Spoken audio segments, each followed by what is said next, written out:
Ebonee's creativity.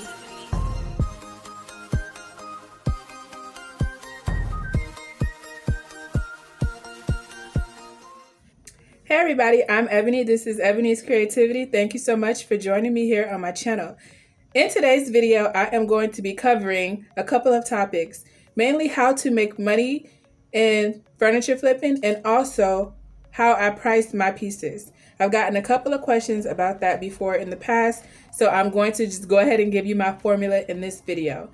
Before we hop into the information, I just want to request that you would subscribe to my channel by clicking the subscribe button below and also the bell beside it so that you will get notified whenever I do post.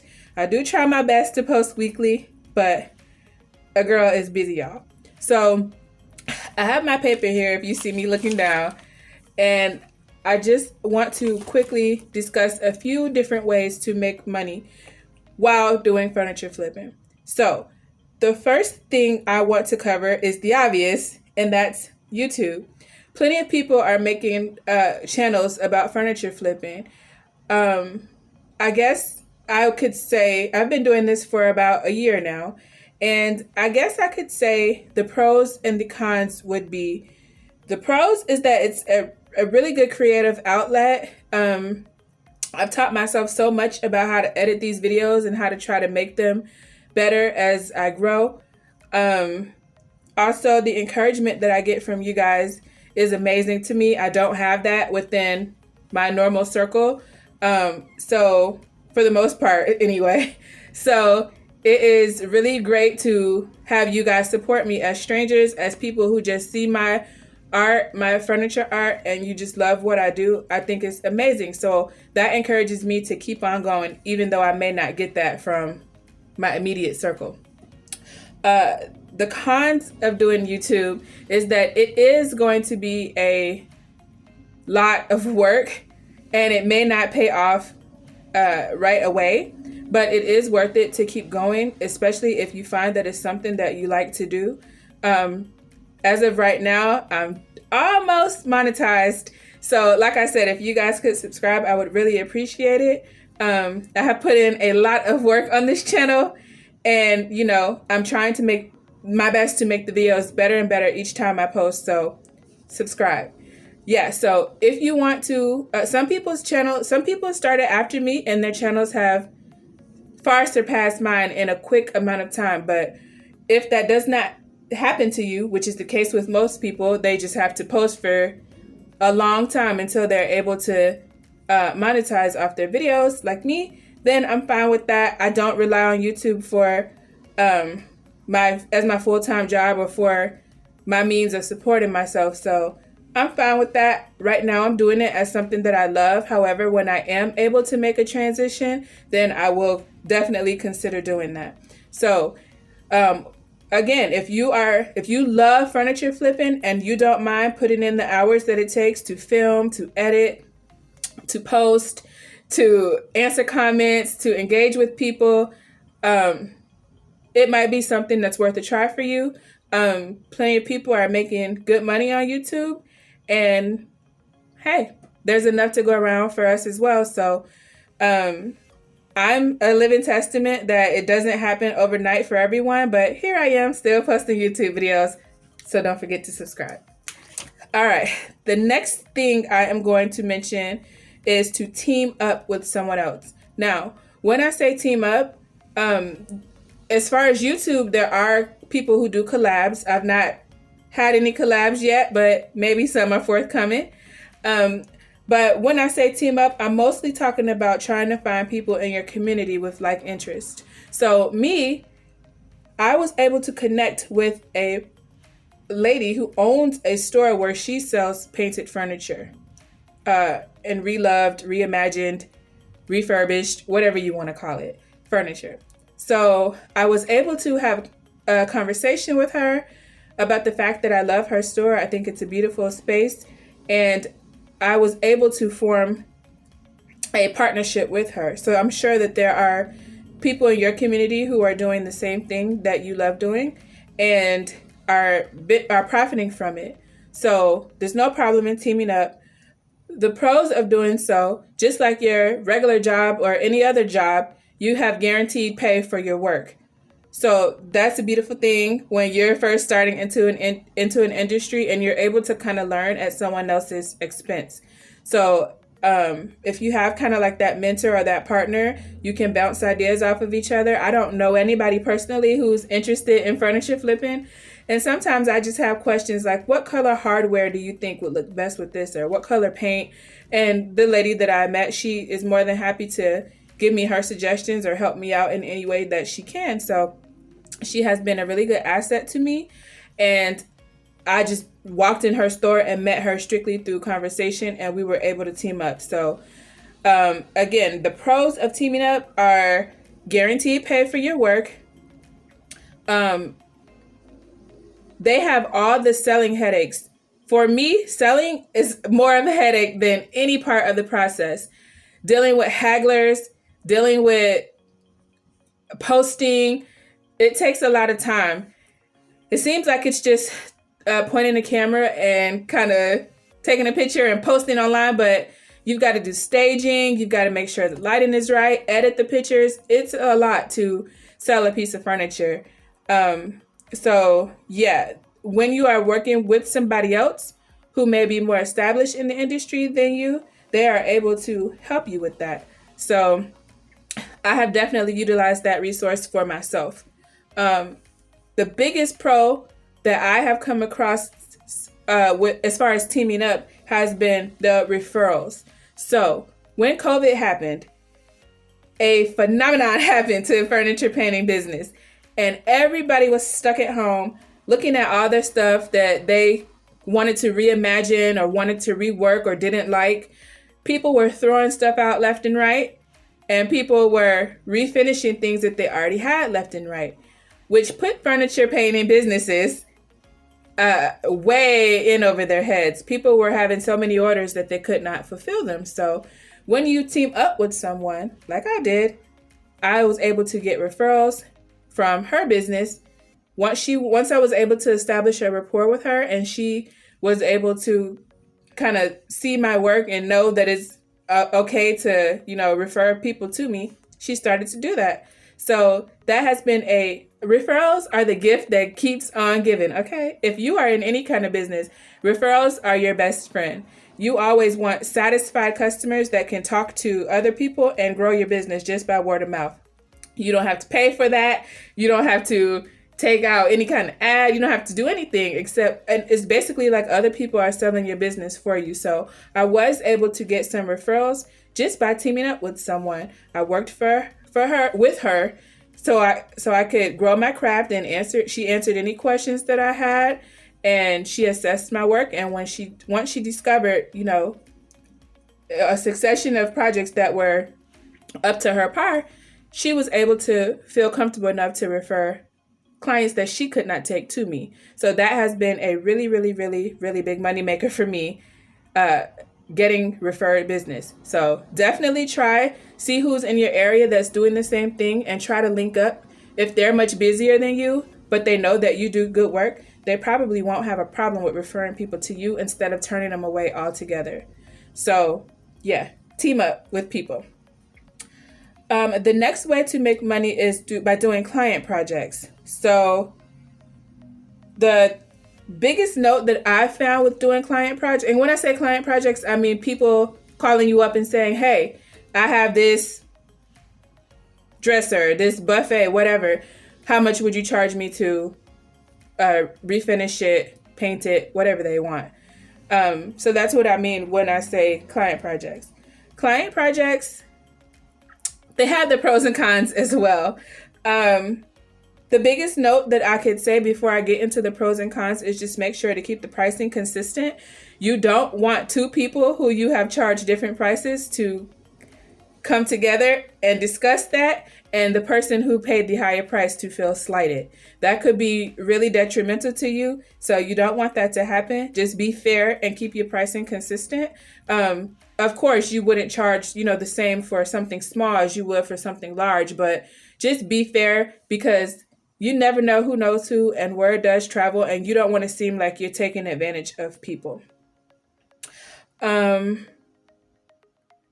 So I guess on to the pros and cons. The pros would be that you are signing a contract with this person and you will have guaranteed pay at a guaranteed time. Also, by taking client projects, happy people talk. So again, this is an opportunity for you to blow them out of the water and be able to receive word of mouth free advertising from them when you're dealing directly with your customers one-on-one, and you're able to satisfy a need that they have, or you're able to nail it and give them exactly what they want. That will always work in your favor. The cons: dealing with clients. I mean, some people have no idea what they want. Some people are very specific. Client projects is all about giving the client what they want. So it can stifle your creativity when you may see a piece, and if you have that eye, you want to work it in a way that you think it would look best, but you have to give that client what they're paying you for. So it can stifle your creativity. It can kind of take the fun out of it. But hey, it's guaranteed money. This person has signed a contract with you. If you're smart, you've gotten a deposit from them. And if they're smart, they're not going to pay you a deposit and then not pick up their piece, because at that point, the piece belongs to you and you can profit off of it twice. So most of the time, if somebody's willing to go through all the trouble of getting the piece to you and paying you a deposit, you can pretty much guarantee that they're going to pay that money. Another con is that you may have to turn business away if the client is really specific and they're asking you for things that you don't feel comfortable doing. You should always turn that away, because nothing is worse than a dissatisfied client. And that brings me to my next point. Another con: clients be playing games, y'all. So sometimes people will feel a certain kind of way about doing something when they're only paying you half the money up front. But when it comes time to make that final payment, some people get a little bit iffy. Even if you've done a beautiful job on the piece, people will start to play games such as nitpicking, looking for one little brush stroke that's out of line, looking for one little mark, one little dent on a 100-year-old piece of furniture. I mean, people can get, So yeah, dealing with clients can sometimes be not so fun. And that's definitely a con of taking a special order project. So be wary of that. Another con is that I don't really like to go the route of having them send me a picture. I like to go the route of going to see the piece in person and meet the client in person prior to starting work. So I'm using my gas. I'm taking my time. I'm going to write them out an estimate, and basically it doesn't always lead to work. Sometimes it will, sometimes it won't. So sometimes you'll lose out by doing consultations. Some people do go the route of having the client send them a picture. I kind of see that the same way like a moving company would, where it's like people underestimate the amount of work that it is that you have to do, but they're not the one doing it, right? So I just like to go in person. I don't want you to send me a picture. I don't want clients to take measurements for me. I'd rather just do it myself. That way I know exactly what I'm working with, and I'm able to get paid for my work at a price that I feel is fair. And if they don't like it, then all I've lost is some time and gas, which means something to me. But I'd rather do that than not have a happy customer at the end of our transaction. Another thing, the last con that I have listed here is that sometimes you are going to be contracted to do things inside people's homes. So I've done a cabinet job inside somebody's home. There was a dog. There was 3 kids. There was 2 adults, so 5 people, and I'm in their kitchen, which is the heart of most family homes. And it was kind of annoying, just to be flat out honest. Imagine trying to work with all that chaos. The dog was in my paint. The kids are running around trying to get snacks, and I'm in here on a ladder working. That's not ideal conditions. So, but when you're in somebody else's home, you have no control of the environment. You have to kind of just roll with the punches. So that can be another difficult part of taking client projects. Kind of, if it's something that you can't bring to your workspace, then definitely working in their space is most likely not set up for you to work. And it can be a challenge sometimes. So that's my last con about taking client projects. Another way to make money is by doing my own projects. Now, for me, I've gotten this question a lot in the comments about how much did I make off certain pieces. And I don't really like to go into that for a very specific reason, which is my full-time job is kind of funny about that, about you making outside income. So I don't really go into that. There's lots of nosy people there, and I just don't want to go into that. But what I can tell you is this. I never spend more than $30 on a piece. No piece that you've seen on here has cost me more than $30. And if it's $30, I really have to love it. Like, love it, love it. I think I paid $30 for the gray nightstands that I did on here. If you've not seen that video, you can check the description box, and I will have a link to all my flips. It is gray and it has gold accents. I think I paid either 25 or 30, I can't remember, but I try to stay underneath 20.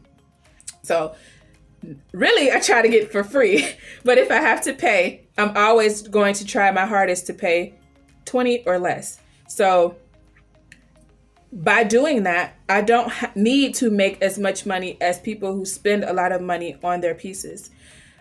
A con with doing what I do in my area is the fact that I live in a military town.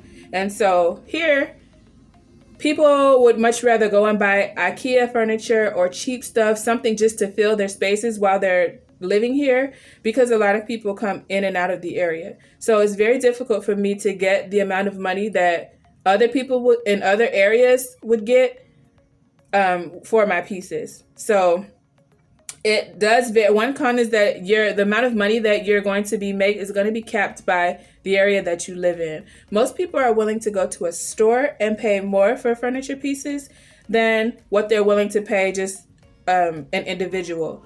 I guess they figure that the store will have overhead, which is true, but I like to be paid fairly for what I do as well. In the same vein, I'm going to go back to something that I spoke on earlier, which is selling directly to customers. People will try to haggle you. People will try to lowball you. Imagine putting this hours painting a piece. First of all, acquiring the piece, refinishing the piece, painting the piece, and then you go taking time to stage and post pictures, edit pictures, make a YouTube video, and then you want to make your profit off this piece. And people are trying to give you $5, $10, $20, $50 for hardwood, for good quality furniture that they could keep the rest of their lives if they maintain it properly. Like, it can be really frustrating, and it can make it, if you are not careful, you can start to take it personally. So just stand firm on what you think your piece is worth. If you hold on to it and demand what you deserve, somebody will give it to you. I have had to keep, the longest I've kept a piece is a gray dresser that I did on here last year. Again, it'll be on the playlist. I don't remember the title of the video. It was a gray dresser with gold drawer pulls. So I think that the thumbnail has it when it was when I first got it, and it says from trash to cash, if I remember correctly. It was a taller dresser with 2 drawers at the top and then 3 going down. So just check for that. It'll be on the playlist that is linked below as well. It should be one of the earlier videos that I did. But yeah, people were offering me $50. I'm like, no, ma'am, I will hold on to it until you can at least give me something reasonable. And I kept that piece for a year and a half, and I just sold it recently. So, you know, if you're going to have to hold some pieces, which is another con, that it will take up some of your space. So you will need extra storage, more places to put stuff that's not selling. I do discount my pieces after a while of not selling, but I will not sell a piece of quality wood furniture for $50 or $75. I would rather hold on to it until I get the right buyer. So luckily, the things that I have now, I've not had that long, but the longest that I did hold on to that to a piece was that gray dresser, and I held on to it from the time I made that video last year until just recently, maybe about a month ago. So I'm willing to hold my pieces until I'm able to get what I think I deserve for it, or at least, you know, what seems fair. Custom pieces, whites and neutrals, they really do sell the best. Also pinks. There was a pink dresser that I did on here with an ombre pink from white to pink, and that was a really popular piece. That one got a lot of hits. I've done another pink piece. I'm not sure if I did a video about it or not, but pinks for little girls' rooms, they go fast, and also neutral colors. So in one of my more recent videos, I did green nightstands. I still have those because they're going to take the right buyer. Not everybody can pull off green nightstands in their room. So I knew that when I did it. I have a space for them. They don't take up that much space. So I'm able to kind of be more creative. You're able to be more creative when you have more storage space, because you can hold on to some of those kind of wow pieces, or those pieces that will require a specific buyer. And I also talked about this earlier, but just to reiterate, once you have a piece, it's not like doing it for somebody else or doing a custom order where you're guaranteed pay. You may not get paid for a year, a week, a month. You never know when that right buyer is going to come across your piece. So the payments are delayed. And also you will have the headache of trying to sell and post, and it's just really a lot of work. Some of the YouTubers make it look easy, but it really is a lot of work to refinish your piece, post it, sell it, all the steps in between. So those are all the cons that I could think of. Onto the pros. When you are just finding your own pieces, you're definitely able to be more creative. Like I said, there are things that just really sell well across the board for mostly all flippers that I've watched or heard from. But when you don't have a specific buyer and you're just kind of doing something creative, I think that's therapeutic for a lot of us. Some of us, we see a piece and we just have a vision for it that other people may not understand, but that right buyer will. So if you have got the space and the time to wait to get a return on that investment, you're definitely able to use this as a creative outlet. And that is really therapeutic. That's how I started needing to do something for therapeutic reasons. So yeah, this has definitely been a creative outlet. Again, green nightstands are not for everybody, but I wanted to do some green nightstands, and now I kind of got that feeling out of my system, and I'm able to move on and do some things that will sell much faster.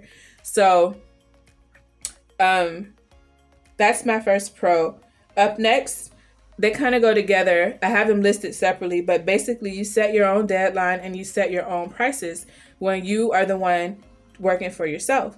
So I really enjoy those two things. When in my previous scenario that I gave where I'm teaming up with somebody, she set the price, and so my income is kind of capped at what she feels that I should get for a piece. But when I am getting my own work and just finding stuff on the side of the road or OfferUp, Marketplace, on Facebook, wherever I find my pieces, I'm able to control my own prices. I'm able to tell, I don't have a deadline to tell a client. I'm able to work at my own leisure or get it done whenever I see fit. So there is a lot of freedom in that. So all in all, my formula for what I charge is that I pay myself $50 an hour. And so that's the labor rate, $50 an hour. And then I calculate, let's say I'm doing a pretty large piece. So I calculate probably about a quarter of a can of Ben primer, I calculate probably half of a container of my paint. I calculate wear and tear on my paintbrushes. You know, I have that one that I love, but I do need to acquire some others. And so I take all of that into account when I am pricing my pieces. So it's really a simple formula. If I spend 5 hours prepping a piece, then, you know, I feel like that's a fair rate because that's the rate that I think I deserve. But if the price gets too high, you know, I try to make it in line with what I think it will sell for in my area. But just like every other business owner, I am trying to maximize my profit. So for a piece that I've worked on for 5 hours, you know, 5 times 50, $250 plus the amount of the materials. If that's the formula that I use, but if it does come out to be a lot more than what I think I can sell it for, then I will just set it, kind of cap it at the highest price that I think I can get for it. And people will send you offers and you just take it from there. As in most scenarios, the customer lets you know what they're willing to pay for it anyway. So regardless of what price you put on it, if all of your customers are saying 150 or 200, will you take 200? You kind of can get a gauge that 200 is what it should go for. So your customers will kind of tell you exactly what they're willing to pay for it. But I do post it using that formula, how much materials and how much labor. And that's really how I come up with my prices. So that's pretty much all I have to say. I hope that for all of you who are watching this video, trying to figure out ways to make this into a legitimate business, that you've learned something here that is helpful. To those of you who are just watching to support, thank you so much. I hope all of you will not forget to subscribe if you have not already. Thank you to all of my new subscribers. I kind of got a lot last week, so that was really encouraging to me. And I'm very happy to have you here on my channel. I will be back with another flip just as soon as I can. And I will talk to you guys in my next video. Bye, guys. If you have the time, please select another one of my videos to watch from the choices on your screen. Thank you so much for watching, and I will see you guys in my next video.